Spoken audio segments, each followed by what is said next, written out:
aujourd'hui, une délicieuse cuisse de dinde au four. Quelle belle apparence!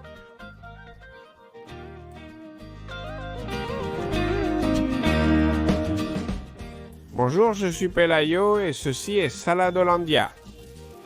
Aujourd'hui, je vous présente une recette super saine et super bonne dinde au four, une cuisse de dinde au four superbe, qui est super juteuse et en plus elle est très bonne.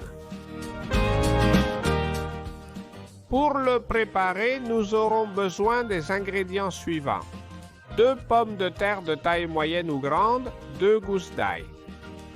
10 ml ou une cuillère à soupe de vin blanc, une cuillère à café d'origan, sel au goût, un filet d'une huile qui est très savoureuse et bien sûr une cuisse de dinde. Avec cela, nous allons réaliser la recette d'aujourd'hui, des ingrédients simples pour un très bon résultat.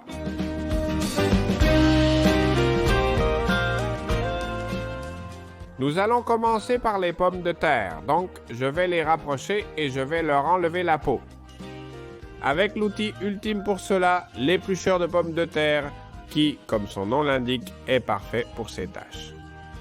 Utilisez-vous ce type de gadget ou utilisez-vous le couteau classique de toujours?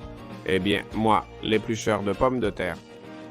J'aime ça parce qu'il laisse toujours une couche très fine de peau coupée, ce qui permet de mieux profiter de la pomme de terre. Et en plus, il se coupe d'une manière facile, simple, rapide et sans risque de me couper les doigts. Ainsi, donc pour moi, ce ne sont que des avantages. Une autre chose, pendant que je fais ce travail, que j'aimerais vous dire, c'est que toutes les pommes de terre ne sont pas identiques. Et en ce moment, il y a une tonne de types de pommes de terre. Dans ce cas, nous les ferons au four. Le type de pomme de terre que je pense être le meilleur pour la cuisson au four est le même que pour la friture ou la préparation de purée. Ce sont celles qu'on appelle féculentes ou farineuses, qui contiennent déjà un peu moins d'humidité. Ce sont des variétés comme la roussette, la bindi, la King Edward ou la Mary's Pepper. Ce sont les noms propres de certains des types de pommes de terre les plus courants. De ce groupe que je considère comme étant les bonnes pour cet usage. Cependant, quand vous les faites bouillir, elles perdent un peu en qualité car elles ont tendance à s'ouvrir. Donc, pour les pommes de terre farineuses avec la peau comme celle que vous venez de voir, une peau jaunâtre et claire. C'est le type de pomme de terre parfait pour la recette d'aujourd'hui. Une fois que nous les avons épluchées, ce que je vais faire, c'est les couper. Alors, couteau à la main et avec précaution, nous allons couper de grosses tranches que nous allons ensuite disposer sur le plateau en faisant un lit. La viande va aller dessus et tous les jus vont finir par s'écouler et tomber sur ces mêmes pommes de terre. Donc nous allons les cuisiner dans le jus et la sauce de la recette elle-même. Allez, une vraie aubaine, de la viande dessus, des pommes de terre dessous et la pomme de terre cuite toute seule sans avoir besoin de faire quoi que ce soit. Facile, facile. Bon, nous l'avons coupé, nous allons rapprocher le petit plateau par ici, nous tournons la planche. Je prends le plateau de four que je vais utiliser et je vais préparer ce dont je vous parlais, un lit. En plaçant les tranches de pommes de terre l'une à côté de l'autre, de manière à ce qu'elles s'adaptent parfaitement dessus, la cuisse de dinde que je vais utiliser, avec ces quantités que je prépare, convient parfaitement pour 2 personnes. Calculez le nombre de personnes présentes et la quantité de viande et de pommes de terre nécessaires en conséquence. Regarde cette posture parfaite. Nous plaçons la viande dessus et sa base est totalement recouverte de pommes de terre. Maintenant, faisons-lui une petite sauce, faisons-lui un pilon, ce qui va faire ressortir les saveurs et en plus donner votre touche personnelle. Je ne sais pas pourquoi cela est flou en ce moment, mais bon, vous m'avez compris. Ce que nous avons fait, c'est hacher finement l'ail et maintenant, je vais le transférer dans un mortier. Mortier. Vous pourriez aussi prendre un presse-ail ou le mettre directement dans le mortier et frapper fort pour qu'il soit directement écrasé. Une fois que nous avons l'ail à l'intérieur, nous allons ajouter l'origan que j'ai ici et aussi le sel à votre goût. Un petit peu. Je n'aime pas mettre trop de sel sur la dinde, car elle a tendance à être un peu salée, donc je mets toujours un peu de sel sur la dinde. Je broie tout cela jusqu'à ce qu'une sorte de pâte se forme et quand la pâte est prête, tu vois? Maintenant, nous pouvons ajouter les 2 ingrédients humides, qui sont d'un côté un bon filet d'huile que je vous recommande d'être une bonne huile d'olive, ce qui va lui donner un point supplémentaire. Et aussi un filet de vin blanc avec une cuillère à café nous suffit pour tout à l'intérieur. Maintenant que nous avons les 2 liquides à l'intérieur, il faut les mélanger pour que tout se combine. Dans une sorte de pâte ou de purée spectaculaire.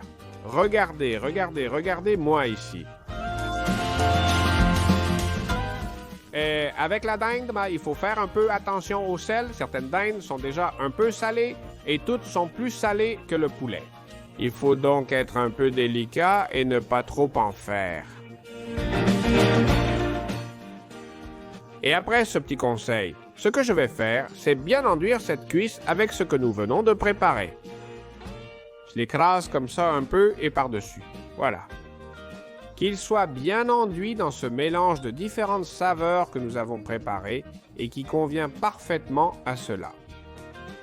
De plus, à la fin de la cuisson, cela va légèrement griller et cela va aussi donner un peu de contraste. Donc, nous sommes intéressés à ce que tout reste au-dessus.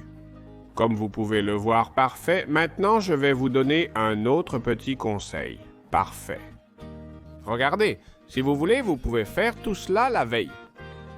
Et ainsi, le jour de la cuisson, vous n'avez qu'à le sortir de votre réfrigérateur, préchauffer le four et le mettre à l'intérieur. Une bonne astuce pour gagner du temps le jour où vous êtes un peu pressé. Dans mon cas, je l'ai préparé un soir et le lendemain matin, après le petit déjeuner. Je n'ai qu'à ouvrir le réfrigérateur, préchauffer le four à 110 degrés Celsius, l'ouvrir et y mettre notre dinde. De plus, comme vous pouvez le voir, 110 petits degrés, très lentement, cela va faire en sorte que la viande à l'intérieur soit très bien cuite et devienne très tendre. Nous allons le laisser pendant environ 4 heures. À ces 110 degrés ou 230 si vous utilisez les degrés Fahrenheit. À ces 110 degrés ou 230 si vous utilisez les degrés Fahrenheit. Et toujours avec de la chaleur partout. Après ce temps, nous allons le garder encore 10 minutes avec la chaleur à 180 degrés. Pourquoi? Eh bien, pour que la peau et l'extérieur prennent de la couleur. La viande sera déjà cuite, mais de cette façon, nous obtenons un extérieur croustillant et joli. Regarde, regarde, regarde, regarde, ma mère, quelle allure nous avons déjà. Vous pouvez décorer avec un peu de persil ou de coriandre sur le dessus pour un contraste de couleur. Et qu'à la fin, vous ayez un plat savoureux, croustillant à l'extérieur et avec de belles couleurs. Voyons, je ferme le four et je vous le montre, d'accord? Nous y voilà. Le plat typique parfait pour un dimanche, un peu de viande, avec quelques petites pommes de terre, ce qui est le repas parfait. J'espère que cela vous a plu et que vous serez encouragé à le préparer, puis à me dire comment ça s'est passé. Parce que par ici, nous avons déjà un peu de neige et les dindes attendent leur moment. Les pauvres! Alors je vous laisse profiter un peu de ce qu'il leur reste de nature, car même s'il neige, ils supportent bien les températures. J'espère que vous avez aimé le petit moment que nous avons passé. Cependant, je ne vais pas dire au revoir sans... Avant de vous donner le dernier conseil et de vous poser une petite question. Ainsi, nous y allons. Aimez-vous la dinde? Eh bien, beaucoup de gens disent qu'ils préfèrent le poulet, qu'ils préfèrent la dinde. Eh bien, personnellement, je trouve que la dinde a presque plus de goût pour moi. Et vous, qu'est-ce que vous préférez? Dites-le moi dans les commentaires ci-dessous. Dites-moi si vous préférez l'un ou l'autre et pourquoi. Et ainsi, nous apprenons tous un peu. De plus, la vidéo se termine, alors je profite de l'occasion pour vous recommander celle-ci. Quelle allure elle a et... Vous rappelez qu'en cliquant ici, vous pouvez vous abonner à la chaîne et de plus activer la cloche. Ainsi, tous les pauvres et dimanches, on vous informera que nous avons une nouvelle recette très délicieuse.